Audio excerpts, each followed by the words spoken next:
Avant de commencer cette deuxième partie concernant le cours sur les conducteurs, je voudrais revenir sur un petit point que j'ai détaillé dans la première partie. Il s'agit de la répartition de la charge d'un conducteur. Donc, il y avait une petite erreur que je voudrais rectifier. Donc là, je prends le cas d'un conducteur chargé. On veut montrer que la charge qu'un conducteur chargé, sa charge se répartit uniquement au niveau de la surface. Donc, pour montrer ceci, on utilise le théorème de Gauss. Donc, comment on utilise le théorème de Gauss? On choisit d'abord une surface de Gauss qui est de forme quelconque, une surface à l'intérieur du conducteur chargé.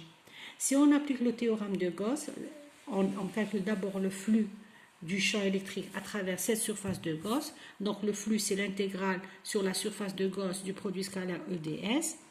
Ce flux-là est égal à 0. Pourquoi c'est égal à 0? Parce que E à l'intérieur du conducteur est égal à 0.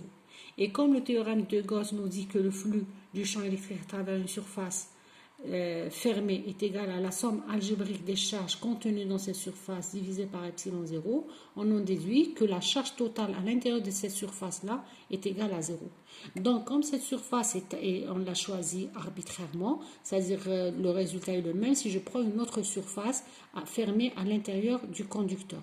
Donc, on conclut que l'intérieur du conducteur, il n'y a pas de charge. Quand on dit il n'y a pas de charge, ça veut dire tout simplement que l'intérieur du conducteur est formé d'atomes neutres. Donc, les charges, on déduit que les charges se répartissent uniquement sur la surface externe du conducteur. La deuxième partie du cours sur le conducteur est consacrée à l'étude du phénomène d'influence entre conducteurs. On va d'abord étudier l'influence d'un conducteur neutre isolé placé dans une région où règne un champ électrique E. Donc, je prends le cas d'un conducteur qui est initialement neutre qu'on place dans un champ électrique E. Donc, les électrons de ce conducteur seront soumis à une force électrique. Par exemple, un électron de ce conducteur sera soumis à une force électrique qui est donnée par moins E fois E. Donc, la force électrique appliquée à un électron du conducteur est de sens contraire au champ électrique externe appliqué au conducteur. Et donc, par conséquent, les électrons du conducteur vont tous migrer et venir de ce côté-là. Ils laissent à leur place, ils laissent de l'autre côté du conducteur, ou bien sur l'autre face du conducteur, des charges positives ou bien des ions positifs.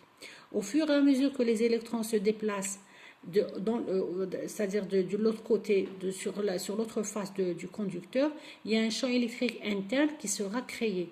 Ce champ interne qui augmente au fur et à mesure que les électrons se déplacent, ce champ électrique interne est de sens opposé au champ externe. Et le mouvement des électrons va s'arrêter lorsque ce champ-là compense complètement le champ externe. À ce moment-là, on va atteindre de nouveau l'équilibre. Donc, à l'équilibre, on aura un conducteur avec des électrons ou bien des charges négatives sur une face et des charges positives sur l'autre face. Le nombre de charges, comme le conducteur était initialement neutre, le nombre de charges négatives sera égal au nombre de charges positives. Ça, si le conducteur était initialement neutre.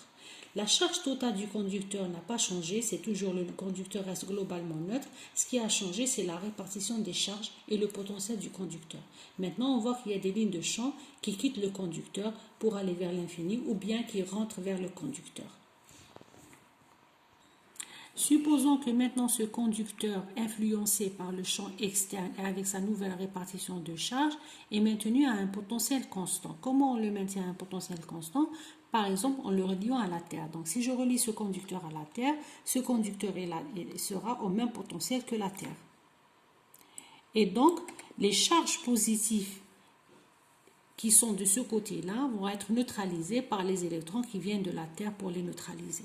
Donc, à l'équilibre, l'équilibre sera atteint de nouveau et à l'équilibre, on aura un conducteur qui est au même potentiel que la Terre. Il n'y aura que les charges négatives qui seront maintenues.